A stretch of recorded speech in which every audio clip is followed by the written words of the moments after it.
First at 10, reducing the speed limit on a troubled stretch of interstate that changes to address a string of serious crashes.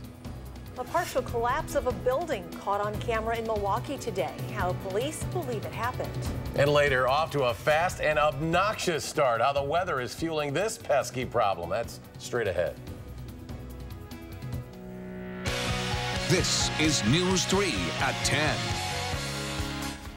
Thanks for joining us tonight. The State Department of Transportation is hoping reduced speeds along the interstate will cut back on the number of crashes. Tonight, they announced the speed limit will be lowered to 55 miles per hour in the work zone that stretches about 40 miles from just south of the Beltline all the way to about 3 miles north of the state line. Several crashes happened in that stretch in just the last few days, including one this morning near Stoughton that involved 2 semi-trucks, 6 cars.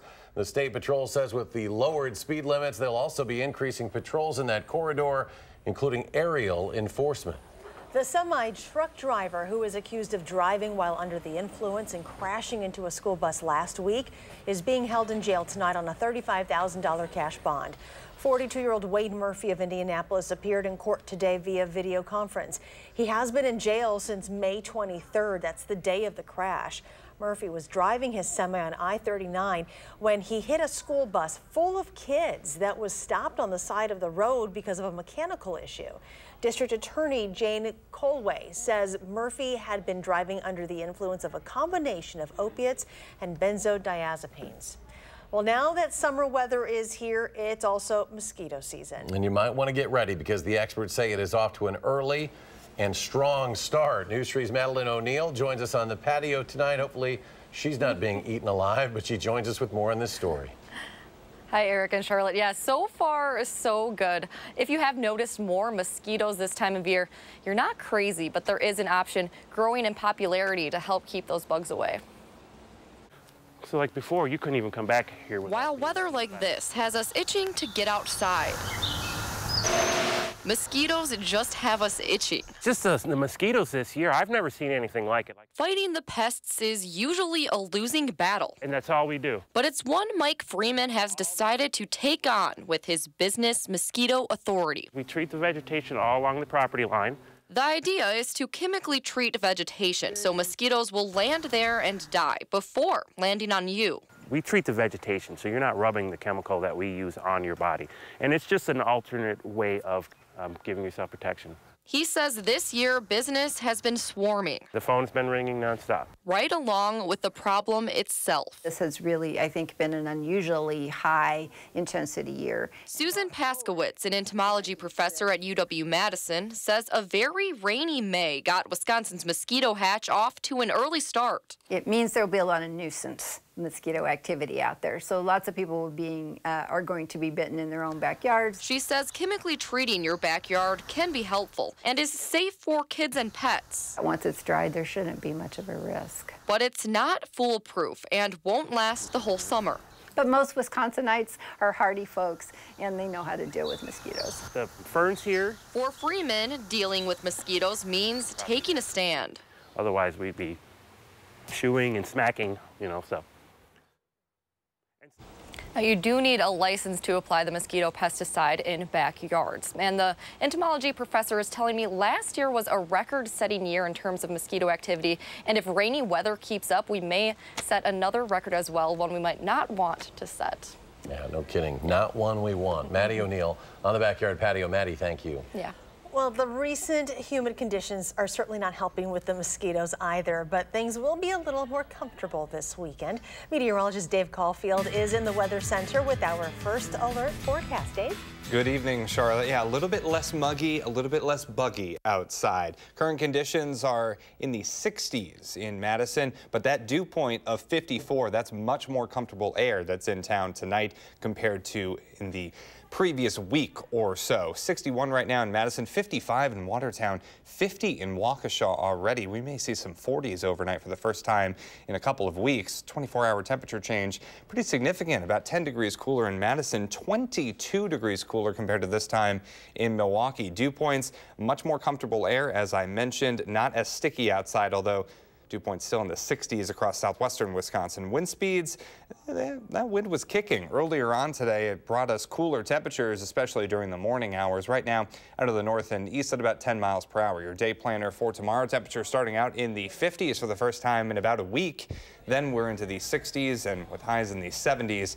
Some showers and thunderstorms could be on the way for tomorrow night. Coming up in your first alert forecast, we'll track those and talk about possible rain amounts in just a few minutes. All right, Dave, thank you. A stolen vehicle pursuit today through Madison shut down roads and caused some schools to even take safety precautions. Part of that chase was captured on video by viewers. A Fitchburg police dispatcher said a vehicle was stolen out of North Dakota. The driver is wanted there for violating probation after allegedly choking a correctional officer and breaking out of jail. Officials say because of his violent history, they felt it was safer to chase him down than let him go. Anytime you have a pursuit like this, you want to be cognitive that, you know, there's some dangers out there, but we felt that with the risks were higher by allowing the subject to elude us, so we wanted to take him into custody. The people inside the vehicle eventually abandoned it on Highway 51 between Flom Road and Broadway and then ran toward the Edna Taylor Conservancy. All three were captured a short while later. 2 hours east near Milwaukee today. Police say a car fleeing a traffic stop was involved in a fatal crash minutes later. The Wauwatosa Police Department says the car took off and the officer decided not to pursue it. But about 2 minutes later, the car crossed the center line and crashed head-on into a minivan, killing the driver of that minivan. The driver of the car was taken to a hospital, and we haven't gotten an update on their condition. A Fitchburg man is behind bars tonight in connection to a shooting on South Park Street last month that injured a man. Police arrested 21-year-old Joanne Wilson yesterday on Swanton Road. Wilson faces a tentative charge of first-degree reckless endangerment. This shooting happened on April 21st on South Park Street around 9:30 p.m. 36-year-old Chicago man was injured in that shooting, but those injuries were not life-threatening. A wanted man who police call armed and dangerous also is in custody tonight. Arrested in Missouri by U.S. Marshals. Corey Clark, one of two suspects in an armed robbery in Beloit last month. Beloit police say he and another man were armed with pistols when they robbed Rooney's Pub and Grub on a Saturday. One person is dead after attending a concert at Milwaukee's Riverside Theater last night. The man was at a show for the Swedish heavy metal band Ghost when witnesses say he collapsed in the mosh pit during intermission. Paramedics arrived. Everyone was asked to leave the building. Fans described it as a chaotic scene. The medical examiner told our Milwaukee affiliate the victim died at the hospital of apparent natural causes. Also in Milwaukee, part of a building's facade collapses when a truck ran into it this morning, showering a section of sidewalk there with bricks. This happened around 11. This is near the intersection of West North Avenue and North Dr. Martin Luther King Jr. Drive. Police say their early investigation revealed that a truck had run into that building earlier and may be the cause of those falling bricks, but there's no word yet on if anyone was injured. The State Department of Corrections has reached a legal settlement ending the use of pepper spray and solitary confinement at Wisconsin's youth prison. The deal filed in federal court today would resolve a lawsuit the American Civil Liberties Union and other groups filed last year challenging conditions at the prison.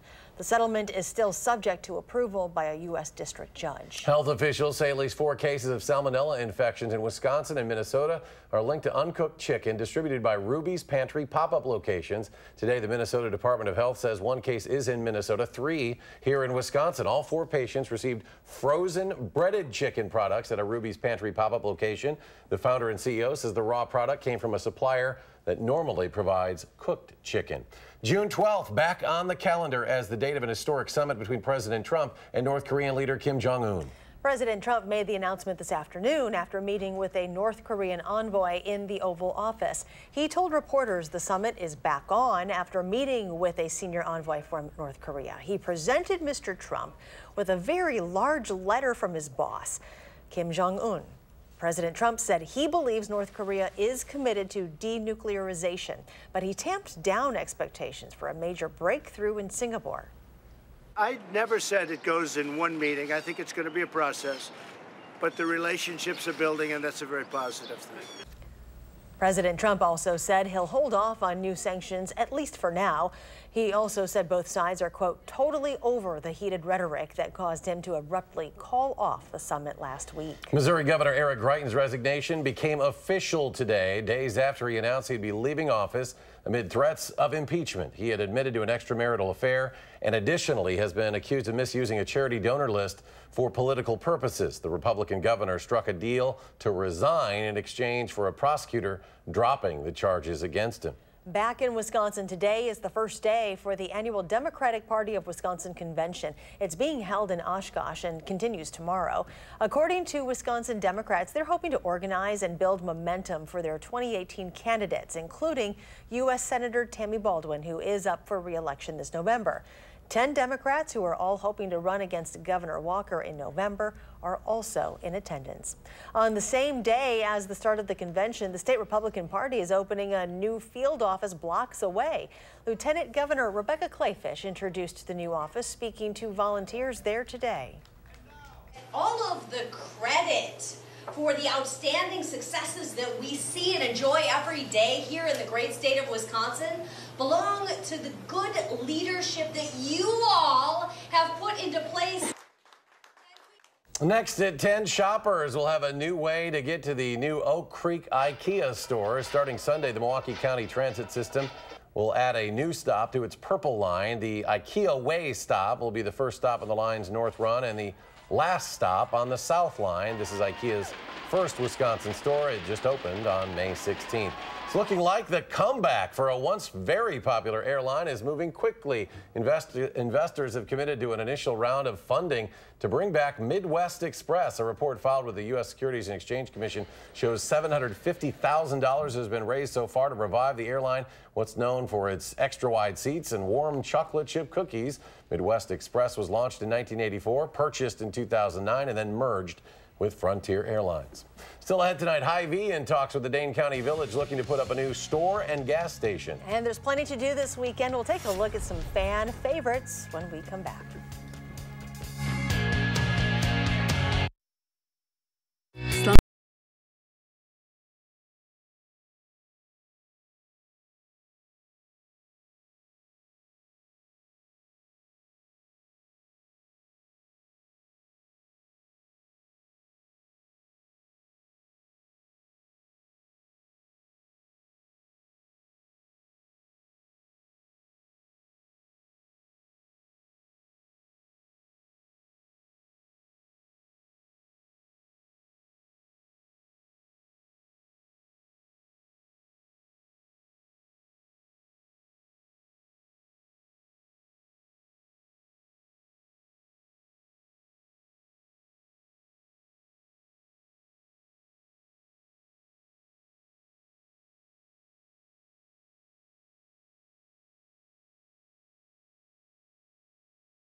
We do have breaking news now. The Dane County District Attorney says there is no criminal liability in the UW windsurfing boat crash last summer on Lake Mendota that killed a windsurfer. DA Ishmael Ozan made the announcement just moments ago. According to a press release, the operator of the boat had been with the program since 2013 and had approximately 30 hours operation time since being hired.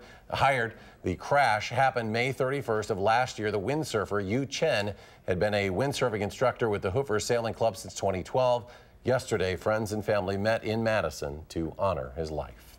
For many allergy sufferers in Wisconsin, this season feels worse than others. And there's a reason it might feel that way. It has to do with the snowy April we had.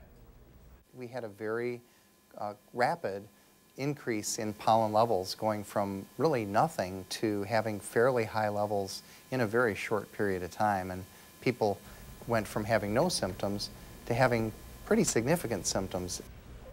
Allergists are calling this a very unique year because it started about a month later than the average start time. The cold and snow we had in May prevented plants from pollinating, so the season didn't really start until about the beginning of May, the snow we had in April.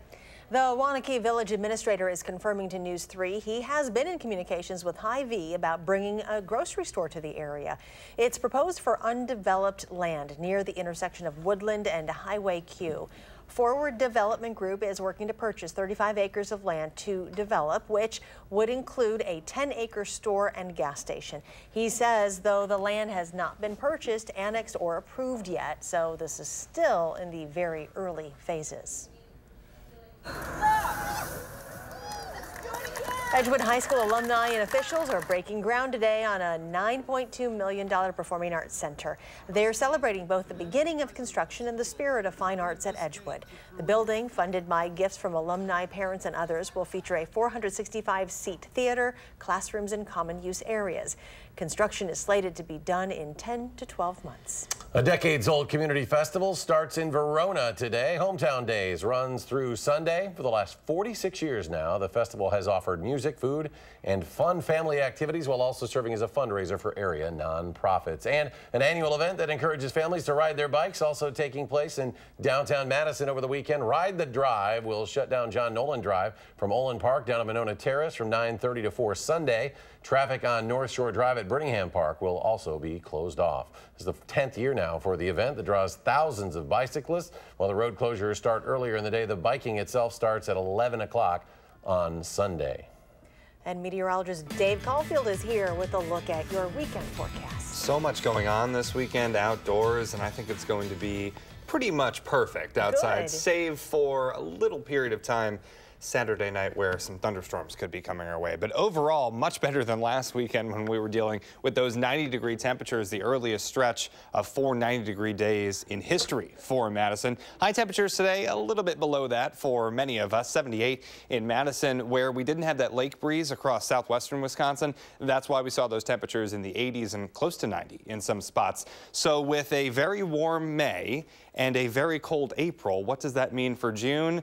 I wish I could tell you, but average, we are looking at starting off in the 70s and ending in the low 80s. We've had some pretty warm and cold days, and our precipitation normally around 4.5 inches of rain. Now, summer begins in about 3 weeks. Meteorological summer actually began today, but remember, that's the time of the year with the most daylight. June 21st at 5:07 a.m.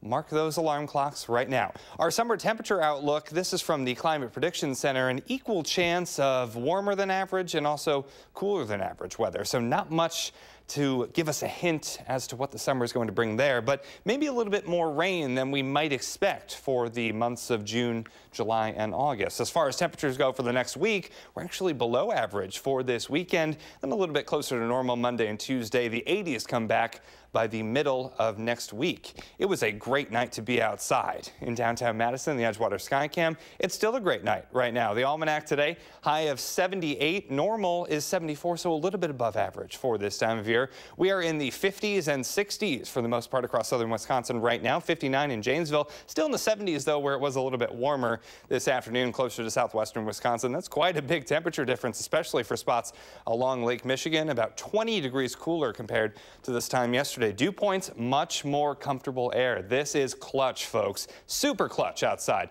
54 is our dew point in Madison. That is no longer air you can wear.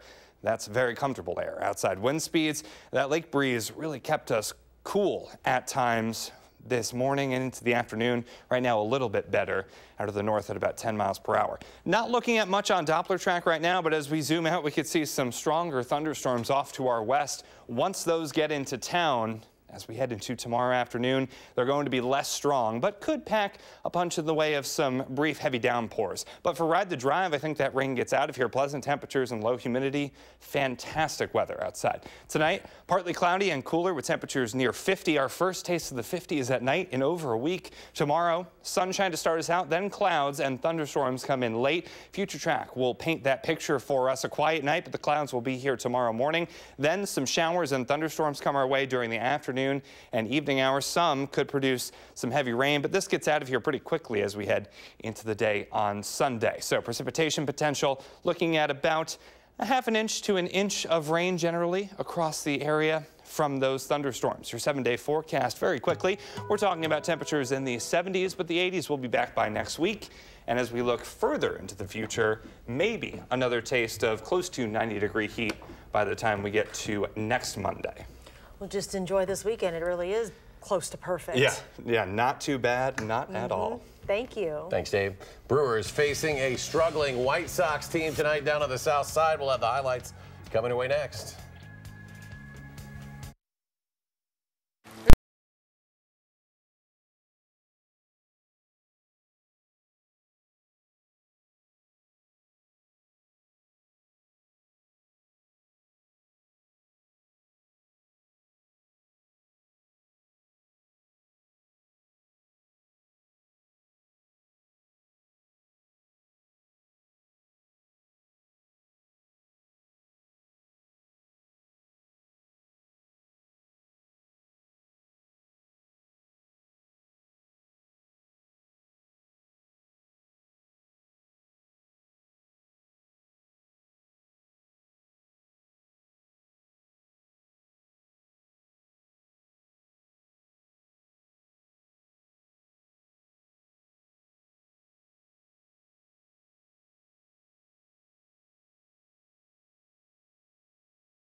right, some roster changes to start for the Brewers. Zach Davies on the 10-day disabled list with inflammation in his right rotator cuff, so he'll be out for a little bit. Jet Bandy to AAA, but Ji-Man Choi, he was called up today to play some first base and outfield, but on the bench just to start.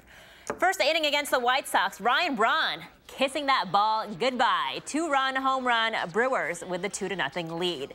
But the White Sox, they came back and a whole lot more. It was tied until the 6th inning, and then Tim Anderson going to left field. Christian Yelich not quite getting a handle on that ball. So that's a 2 RBI triple, 5-3 White Sox.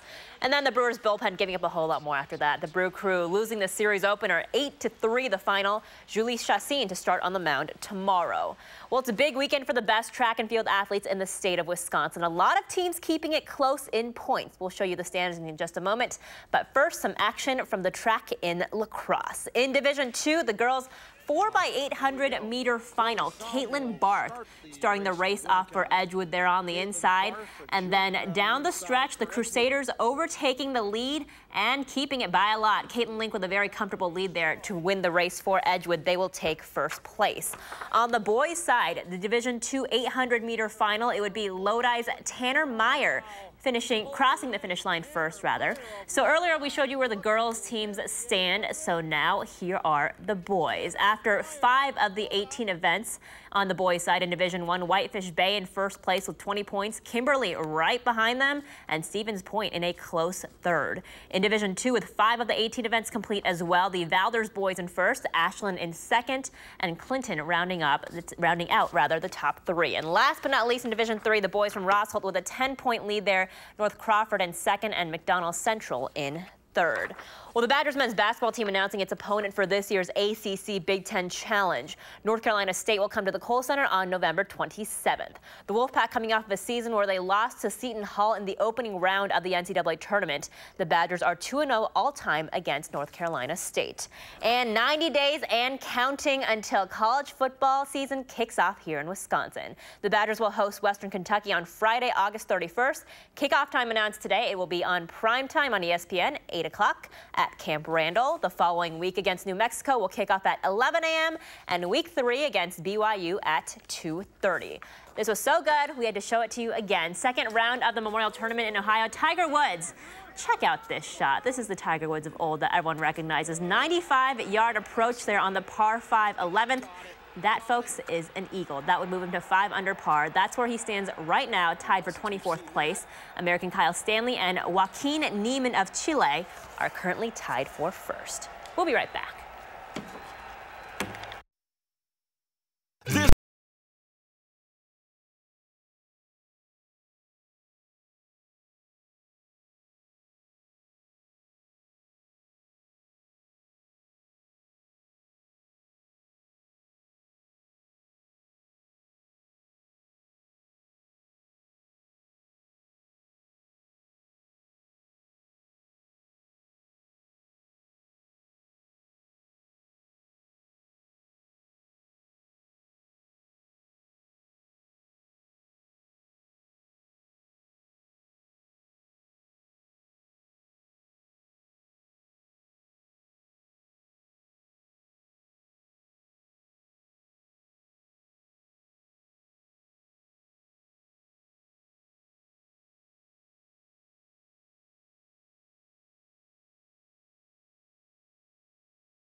Finally tonight, Father's Day is a little over 2 weeks away, and if you are struggling to come up with a gift idea, how about A1 steak sauce candles?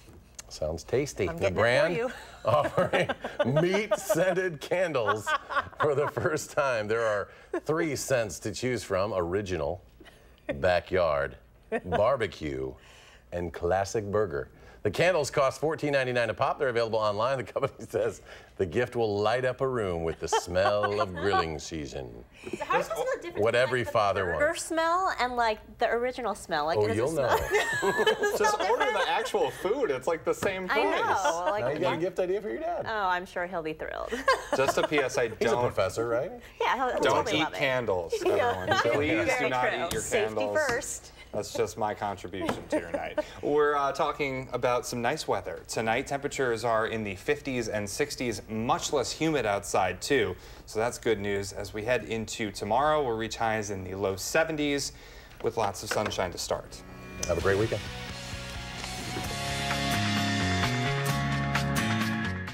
Making plans that are weather dependent? Get an accurate 12-hour, even a 10-day forecast. Download the Channel 3000 First Alert Weather app and start planning.